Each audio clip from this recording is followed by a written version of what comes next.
going on, car guys and car gals? It's Lou Ramirez, the car guy. It's Frelin Arts, the subprime hero. And we are Brewing Solutions on the Car Guy Coffee Podcast. We are excited to be here with you. And if you can do us a favor and get this algorithm going forward, everybody. Yep. Tag a car guy. Tag a car gal. And share. Let's get this out there because it's important because we got a really awesome guest here. It's somebody that we're going to learn a little bit more. I've had the opportunity to speak to him a little bit last night. We kind of dug in a little bit. He asked me a few questions. I appreciate you being so inquisitive, but then we got to pull him out of this room. He just happened to walk by. We're like, hey, you want to do an interview? He's like, sure, let's do it. Yeah. So it worked out really great. I have a feeling this is going to be a good one, brother. Thank you for coming on the show. Happy to be here. And for those of you that can't read his name tag, he is the one, the only Luis Becerra. Wrong, probably, but I apologize. Right? It's awesome. Okay. I've never been more excited to hear my Awesome. We got to get some walk-on music for him. But no, car guys, car gals, we're really excited to be here at DriveCentric. There's a lot that's brewing. The atrium has been packed, and they've been brewing solutions all morning. So much is going on with all of these people sharing the ideas that get everybody better. And my man over here is making things happen all the way from Phoenix out here in St. Louis. Absolutely love that area out there. Got some good food. Tell us a little bit. Tell everybody out there where it is that you're from, what you do, where you're at. So we're located in Phoenix, Arizona. We're at Courtesy Chevrolet. It's a pretty special place. We've been in business since 1955. It's a privately owned dealership by a family, and they've expanded their locations to about 7 rooftops now, and they're constantly growing. We're blessed enough to just acquisition another one. So as we continue growing the people from within, and really doing a great job developing and molding the leaders that are gonna help everybody else get ahead.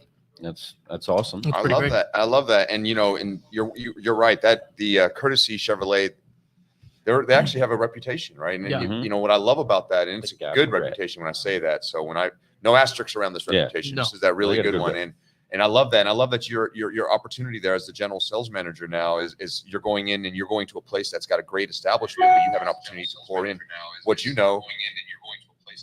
Once Lou gets his turned down a little bit. All right, there we go. So that getting an opportunity to go into a store like that, that's already rocking and rolling, but to be able to put your little seasoning on it, right? So, and that's a beautiful thing. And there's a reason why they brought you in to do so, man. So before you were with Courtesy, who were you with? I was with Berkshire Hathaway, the Van Tile Auto Group. Oh, so, wow. Okay.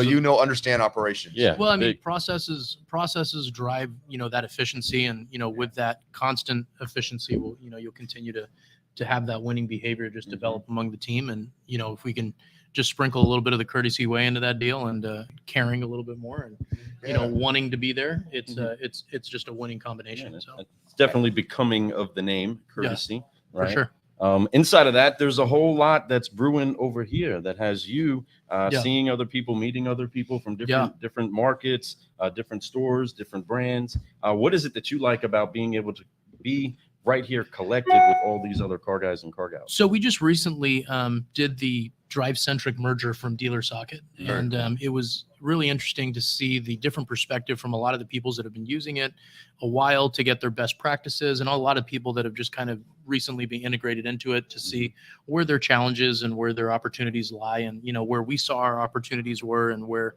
our challenges are, and just kind of put everybody together into one room and start incorporating some best practices out of some industry leaders that just clearly know how to do the execution process right. So it's really good to see a successful launch of a new CRM and just watch it go into effect to be able to increase sales, increase customer service, and more than anything, just increase our team members' engagement into the CRM. That's that's huge. It's one thing that's unique that we found about DriveCentric is that it puts the work that's important forward instead of just a constitution of tasks that need to be done every single day. There's nothing worse than being crapping out a salesperson, opening up their CRM and seeing they have 244 tasks for the end of the day. I mean, like awesome. You're looking for the tallest window at that point, right? But if we can kind of coach our guys to making sure that the tasks that they are generating are what's important, and that shows them their own personal ROI, then it's just, again, it's a winning equation. So I mean, you're always going to win if they use the tools. Yeah. And that's the thing that we keep hearing consistently is that our people use it. Yeah. People take the tools and they put it to work. And that is a critical piece. but also they make sure to help you all, help everybody inside of the store interact with it in a better way. Yeah. Now, who's your pod here? My what? Who's your pod? We're in pod 8. Pod so 8. Pod 8 is with Ashley. Ashley, super sharp young Ashley. lady. Yep. Yeah, shout out to Ashley. She Big shout out. during the integration, she was there for all the super high funnel questions and also the very basic questions that you're kind of embarrassed to ask, but there was no there was nothing there that made us feel uncomfortable asking the silly questions. It wasn't like, oh, you're dumb, don't ask that again. You know what I mean? But it was how dare you? Yeah, any kind of inquisitiveness was definitely celebrated with a lot more opportunity, and and I think that's the reason why we saw in the first month of using the CRM one of the most successful months that we'd had, because hey, we didn't know any better, right? It's like when a new salesperson gets there and starts selling a bunch of cars and they didn't know why, right. They just did all the things. We just did what you were supposed to do. Yeah, enthusiasm without a veil of anything. It was just straight go for it, because everybody was an opportunity. Everybody you talked to, you thought you could help, right? And that's the thing. You can help everybody we talk to, and these tools let us do that. Because here's the deal, and you know this. We all want to sell the car today. Yeah, we do. We also want to sell that same person who wants to buy tomorrow, that wants to buy 2 months, even 3 years from now. I want to sell all of them. I want to sell everybody I meet, everyone I touch, everyone I talk to. Not because I want to sell them, it's because I truly want to help people. And I believe that my process, what I do, how I help people is going to be the most elite way for somebody to be able to purchase a car. I know that you guys want to bring that same experience, and I know that you feel the same way. But these tools allow us to do that without having to forget something. The thing I love about technology is that, for the most part, it doesn't falter. Like if you put something in there and you put it scheduled, it's going to remind you, and it's going to say, hey, it's time to do this. While we may write it down and forget to open the book again to look at when this needs to be done, right? So I'm a big old school guy. So that's why I tell people tools are great today, because they amplify, they 10 times what we do. It's like Grant Cardone, right? That's 10 times it. And that's what these tools do. They bring us to today's world to where we can work more towards things that our brains are capable of doing. Instead of writing stuff down, re-reviewing it, we can just have a ding, make a call, ding, make a call, right? Instead of being like, hold on, what calls do I need to do today? Oh my God, maybe I'll do that later. No, it's there. It's a great tool to get you there. And accountability. But as a leader, I show the accountability tools, and it's got to be amazing. Well, it's not so much the accountability; it's the team wanting to participate in that accountability. Oh, man, dude, there's I love it. The biggest challenge that we see in a market today is converting those digital opportunities into physical opportunities. Yeah, and sure. Those are obviously going to close at a much higher ratio. But letting the customer kind of choose their own road as to how they want to engage with you is significantly better than just the standard. Call them 500 times. Well, they sent you an email. Do you think you may want an email back? That's it. Amen to that. I don't know how to email, so never mind, because nobody ever answers. And hey, if you don't know how to email with our new DriveCentric platform, it has the AI that kind of helps you out. Exactly. So, you can type it out in Ebonics, and then all of a sudden it comes out in English. It truly does. It's a beautiful thing, or you could type it in Spanish and translate it to English. Yeah. So whichever way you want it to be done, how you speak, you can translate it to how they speak. Yep. That is crucial. We all know that sometimes the words we write down that we type could be read completely wrong if we don't put it in specifically in a certain order, right? Yeah. Even if we didn't mean it, they could read it that way. So it's our jobs to make sure they don't read it that way. So using that tool, it rectifies that, man. It makes it so much easier. And in the meanwhile, I'm going to use a tool. It's called a selfie. Let's go. Love it, man. But what you're talking about is so true, man. And I love it. I think that they found the right man there. I think you know that already. What's your ultimate, like, right now, not necessarily units, not necessarily anything else, but with your team, what's the next thing that you're trying to get them to get to? Really, we're really wanting to just add that consistency of communicating properly to the customer and just giving them a great experience. There's love it. You can, selling cars isn't what we do. It's all we do, right? But, there's the repeat and the referral business aspect of it. Yeah. And, we're not looking for a one bam, thank you, ma'am. We've been in business since 1955, and you really can't take that for granted. You have to really expand on that to just go towards those future generations to continue building that good reputation, good experience, and just treating people the way they want to be treated. So, that's exactly right. You sound like a man that comes from our heart too. It's about the customer experience, because really we don't have a job without customers. So it's not about how we want it to feel. It's about how we want them to feel. And if we understand that and we can align that with everything, with tools like DriveCentric and so many other amazing tools out there that do help us communicate with our customers. But at the end of the day, DriveCentric is a great tool to make sure that your relationship management is handled really well. And I love that you said it's not about the accountability. And you know what? it's really not, because at the end of the day, we shouldn't have to be that way. But there is something about knowing that somebody can see what you're doing, so I better do it. Right. And that's an amazing thing. And the data that you get from DriveCentric's tool, man, is phenomenal. What's some of your favorite data that you use on a daily? Most of the data that I use is just, making sure that my team knows what they should be doing on an hour-to-hour basis. We have roundups with our guys to make, hey, if you're on point, it's very difficult to, communicate to them. If you show up to work and you tell someone that, hey, your job is to, sell a car, number one, set 2 appointments, number 2, and then show the effort to do those 3 things. And I need you to do 2 out of those 3, right? Versus showing up to work and telling them, hey, I need you to make 100 calls a day. I mean, the only thing that person's going to be focused on doing is making 100 calls, not selling a car. Nothing happens until we sell a vehicle the right way to the right person. And, it's hey, it's not for everybody, and I totally respect that. But someone told me a long time ago that the car business is not hard, but it could be difficult. Right. It's only as difficult as you want to make it. So facts, and you only get what you put in. So it's like we can't come and just expect to move a peg to one peg and make money. We gotta be creative. Beautiful part about this industry is that we get to be artists, right? Yes. We get to deal with snowflakes every time that we sit down with somebody in front of us as leaders. We get to deal with snowflakes every time, almost with the same salesperson. You're going to there's snowflake every time they work a different deal. You're like, dude, why is it a different issue this time? Yeah.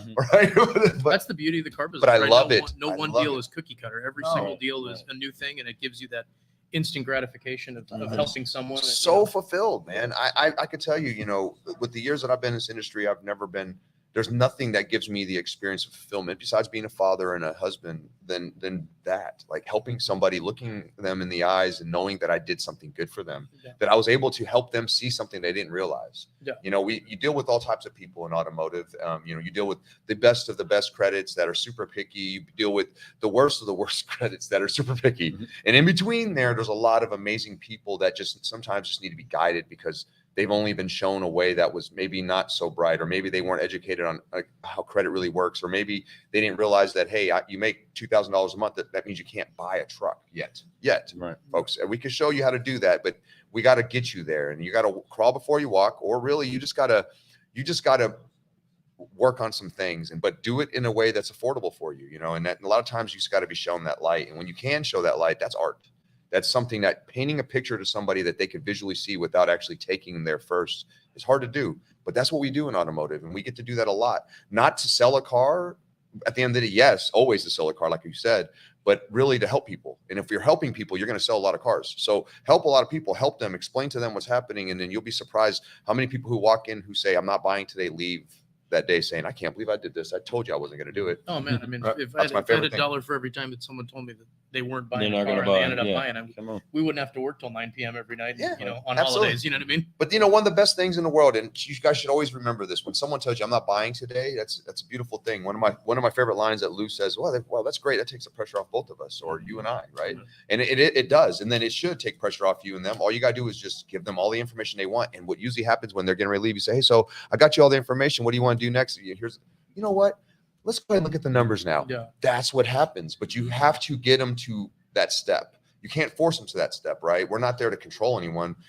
Even though we use that word a lot in automotive, it's not about control. It's about guiding. It's guidance. It's being the professional. It's like, to me, it's super important that we are the compass on the map for people. So I love what you're talking about, bro. I could tell in your heart that's just how you guys rock it over where you're at.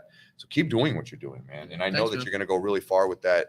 I think, one thing's for sure, Courtesy's lucky to have you, bro. And I know that you're lucky to be there too. So I'm looking forward to seeing what happens next over there. And man, welcome to DriveCentric Day 2, my friends. This is our first interview. We just had a great one, didn't we? This is fun. I'm excited, man. Car Guy Coffee. Let's go. Let's brew, bro. So real quick, we went on a pretty good excursion yesterday. What did you think of the spot that we went to? I've been lucky enough, really blessed in my upbringing that I got to travel all over the world, right? Mm-hmm. I've never been to St. Louis. So, I had my kid texting me, my 10-year-old, hey, Dad, send me a picture of the arch. Well, we haven't seen the arch really. We've seen the inside of the DriveCentric building and a lot of great people. But we went to to President Grant's, right? President Grant's homestead or his property. And when we first drove by it, my buddy Steve that was with me, I was like, hey, dude, check out all the deer. I was like, there's even white ones. There's albinos in there. I was like, there's buffalo over there. I was like, that's pretty cool. I was like, that dude must have great property. And then that's where we're turning in. And I'm like, well, this is awesome. There's a place I grew up in San Diego. and there used to be called the Wild Animal Park, and you'd ride this tram and you'd get to go through thousands of acres of African safari and whatnot. And it kind of reminded me of that, and coming from Phoenix, you don't see the seasons, and right now you see all and you were the leaves. You saw all the seasons. It was pretty great, man.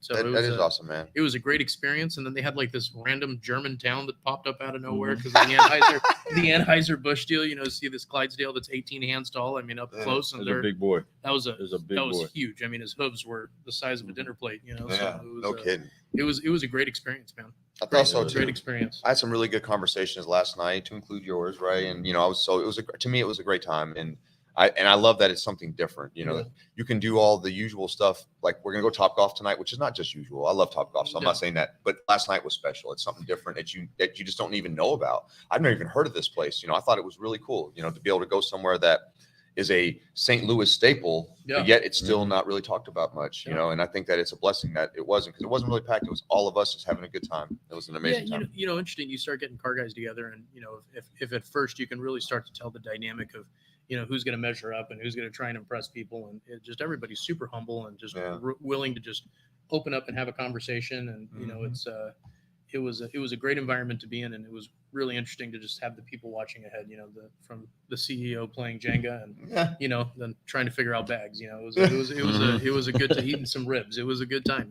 We had an incredible time, and man, it had some big just really hard beats, guys. We lost inside of some cornhole, and it broke my heart how we lost. There were some epic games. But you had a s'more. It was awesome.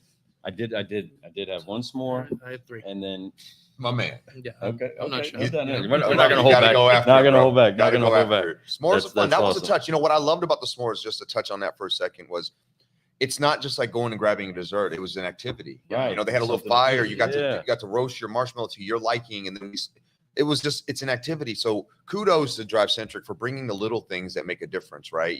And they really do. Things like that bring a little touch of nostalgia, a little touch of camping, a little touch of being a young child again, right? And we all got to do that together, playing Jenga, doing that, playing cornhole, but yet having adult beverages while we're doing it. Yes. So that was a good time. All those with our sippy cups. Right. Sippy cups. I didn't realize how much I like bourbon. You know what I mean? Gotta get you to Kentucky sometime. We'll show you some more bourbon. So. Well, we are so excited to be able to be brewing with you all, folks. This is the first brew of this particular series over here at DriveCentric. We are having some fun. Luis, if you could say just one thing to the team that will be watching and we'll get to see this over at DriveCentric, what would you say to them? Don't be afraid to try new things, and share where you're winning and your success. The more you share, the more everybody else wins. It just doesn't take away from your own personal success. So it's a good time. I couldn't have said any better, man. That's beautiful. That's exactly right. Awesome. Well, car guys and car gals, we're going to keep this brew moving, and we're going to make sure that we drop those F-bombs that don't offend the moms. You were here with us yesterday. You learned the moves, right? You learned how to forgive, focus, and fly. Yep. So let's go ahead and rock that out together, everybody. We appreciate you tuning in. On 3, 1, 2, 3. Forgive, focus, fly, and keep growing. Keep growing, brother. Appreciate you. Thank you so much. Thank you so much. Car guys and car gals, I'm Lou Ramirez, the car guy. And I'm Fred Leonard, subprime hero. And you've been brewing solutions on the Car Guy Coffee Podcast with the one, the only Luis Becerra. Let's go. Hey, take it easy. Take it easy. We will see you all soon. Keep rocking and rolling, everybody. Let's move.